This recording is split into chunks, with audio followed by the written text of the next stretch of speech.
자, 여러분 안녕하세요. 오늘 이 해설에서는 정말 흥미로운 주제를 다뤄보려고 합니다. 바로 투자자 리루가 베이징 대학교에서 남긴 마스터 클래스, 우리 시대의 글로벌 가치 투자에 대한 핵심 통찰인데요. 요즘처럼 거시적인 글로벌 위기감이나 불안감이 팽배한 시기에 도대체 어떻게 이 거친 파도를 헤쳐나가고 또 우리 개인의 자산은 어떻게 지켜내야 할지 그 명확한 로드맵을 저와 함께 하나씩 짚어보시죠. 오늘 우리가 따라갈 여정은 이렇습니다.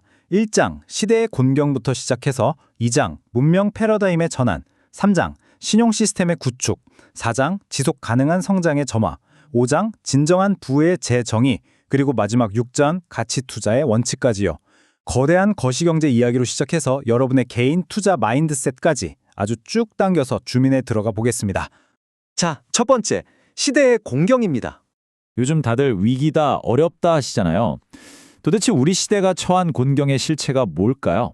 밖으로는 그동안 굳건했던 미국 중심의 국제 질서나 글로벌 무역 시스템이 흔들리면서 재평가받고 있습니다. 하지만 사실 피부에 더 와닿는 건 우리 내부에서 벌어지고 있는 즉각적이고 눈에 띄는 경제적 도전들이죠. 특히 이 국내적 압박을 아주 뼈아프게 보여주는 숫자가 하나 있습니다. 바로 20%라는 청년 실업률이죠. 이건 단순히 일자리가 좀 부족하네 수준의 문제가 아닙니다. 사실상 일자리의 절대 다수를 만들어내는 민간 부분에 대한 신뢰가 꺾여버렸다는 걸 의미하거든요. 이런 숨막히는 경제적 압박 때문에 최근에 인볼루션, 그러니까 내파 혹은 제살깎기라는 말이 엄청나게 유행하고 있죠. 보통 경쟁을 하면 위로 쭉쭉 뻗어나가는 나선형 성장을 해야 정상인데 지금 같은 디플레이션 분위기 속에선 뼈 빠지게 경쟁해도 그냥 제자리 걸음만 하는 극단적인 정체 현상이 벌어지는 겁니다. 그럼 두 번째, 문명 패러다임의 전환으로 넘어가 볼까요? 앞서 말한 공경들이 너무 암울하게 들리실 수도 있지만 사실 이건 우리가 중진국 함정을 돌파하기 위해 겪고 있는 거대한 역사적 성장통 같은 거예요. 과거 2.0 단계였던 농업 문명은 오로지 토지와 인구의 목을 뱉잖아요. 반면에 3.0 단계인 과학기술 문명은 시장 규모 그리고 자본이나 노동 같은 경제 요소들이 얼마나 자유롭게 흐르느냐에 완전히 의존합니다.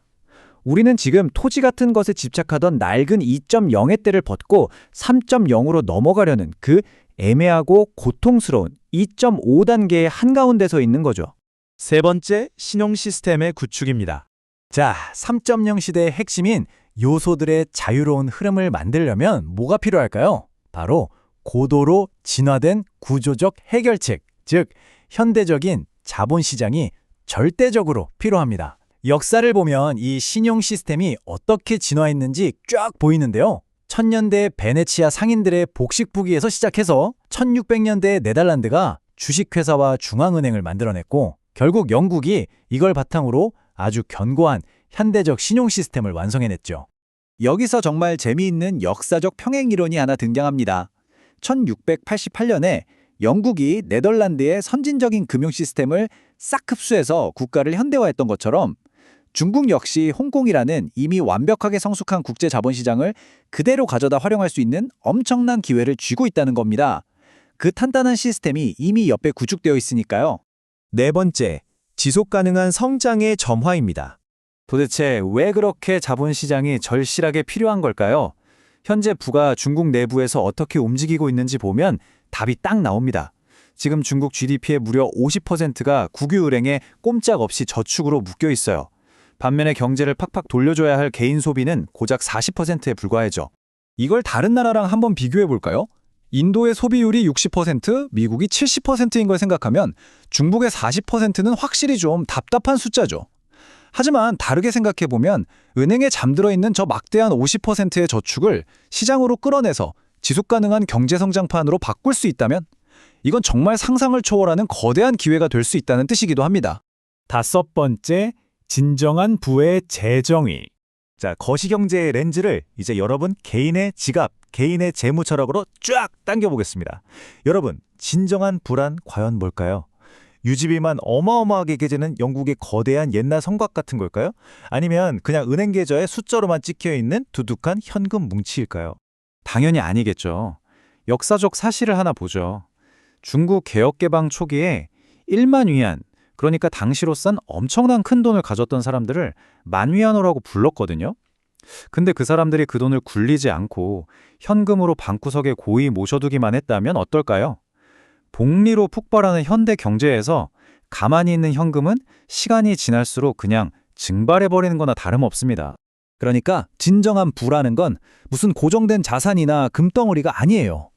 경제라는 파이가 계속 커질 때 그 안에서 내가 차지하는 구매력의 비율을 성공적으로 유지하고 또 불려나가는 것. 그게 진짜 부의 정의입니다. 마지막 6번째, 가치 투자의 원칙입니다. 세상이 불안하고 거시경제가 흔들리는데 내 구매력을 어떻게 지키느냐고요? 여기서 우리가 취할 수 있는 가장 확실한 미시적 해결책, 바로 가치 투자로 눈을 돌려야 합니다. 위대한 투자자 찰리 멍거가 이런 말을 했어요. 복잡한 거시경제 지표 다 알 필요 없다. 그냥 고기가 입질하는 고요한 호수를 찾아서 거기서 낚시를 하라고요. 가치 투자의 6가지 원칙은 아주 명확합니다.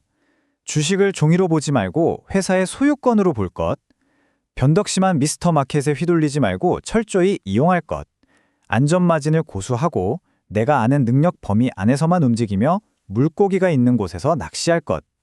이 원칙들만 단단히 쥐고 있으면 시장에 아무리 신경질적으로 요동쳐도 충분히 살아남을 수 있습니다.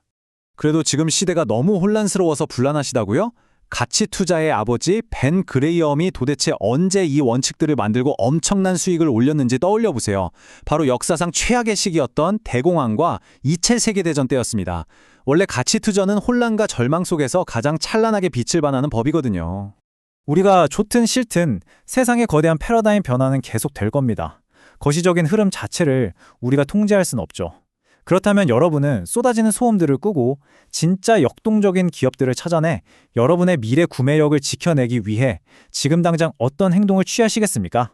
오늘 이 시간의 통찰이 여러분만의 현명한 해답을 찾는 데 도움이 되셨기를 바랍니다. 함께 해주셔서 감사합니다.